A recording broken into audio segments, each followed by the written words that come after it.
Hello, ഇന്നില്ലേ എനിക്ക് സന്തോഷവും ദുഃഖമുള്ളൊരു ദിവസമാണ്. ഞാൻ പഞ്ചാബിൽ ആശിച്ച് വാങ്ങിച്ച ജർബേറയാണിത്. ഇതിൽ പ്രീ മെച്വർ ബഡ് ഡ്രോപ്പിംഗ് എന്നുള്ളൊരു പ്രശ്നം ഉണ്ടായിരിക്കുകയാണ്. അതായത് പൂവിടില്ല, ചെറുപ്പത്തിൽ തന്നെ ഇതങ്ങോട്ട് ഡ്രോപ്പായി പോവും.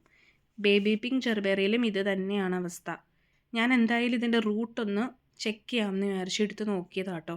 ഞാൻ ഗൂഗിളിലൊക്കെ സെർച്ച് ചെയ്തപ്പോഴത്തേക്കും എൻവയോൺമെൻറ്റൽ സ്ട്രെസ് അല്ലെങ്കിൽ നമ്മൾ എന്തെങ്കിലും ചെയ്ത് തെറ്റുകൊണ്ടായിരിക്കും എന്ന് പറഞ്ഞപ്പോൾ എന്തായാലും റൂട്ട് ഒന്ന് ചെക്ക് ചെയ്യാൻ നോക്കിയപ്പോൾ ഹെൽത്തി റൂട്ട് തന്നെയാണ്. എന്തായാലും ഇനി സെയിം ചട്ടിയിൽ വെക്കുന്നില്ലെന്ന് വിചാരിച്ചൊരു പ്ലാസ്റ്റിക് ചട്ടിയിലേക്ക് ഇതിനെ മാറ്റി ചെറിയ ചെറിയ വ്യത്യാസങ്ങൾ വരുത്തിയിട്ടോ പോട്ടിംഗ് മിക്സിന് എന്തായാലും ഒന്ന് ടെസ്റ്റ് ചെയ്യാമെന്ന് വിചാരിച്ച് അതിനെ റിക്കവർ ആവാൻ വേണ്ടിയിട്ട് അധികം വെയിലില്ലാത്ത സ്ഥലത്തേക്ക് മാറ്റി വെച്ചു. പിന്നെ സന്തോഷത്തിൻ്റെ കാര്യം എന്താണെന്ന് വെച്ചാൽ ഞാൻ പിൻക റോസിൻ്റെ 2 കട്ടിങ്സ് നട്ടായിരുന്നു, രണ്ടും കിളിച്ചു. ഇനിയിപ്പോൾ ഈ ഫ്ലവറിങ് പ്ലാന്റ്സ് മാത്രമല്ല ഇത്തിരി വെജിറ്റബിൾസും വളർത്താമെന്ന് വിചാരിച്ചു.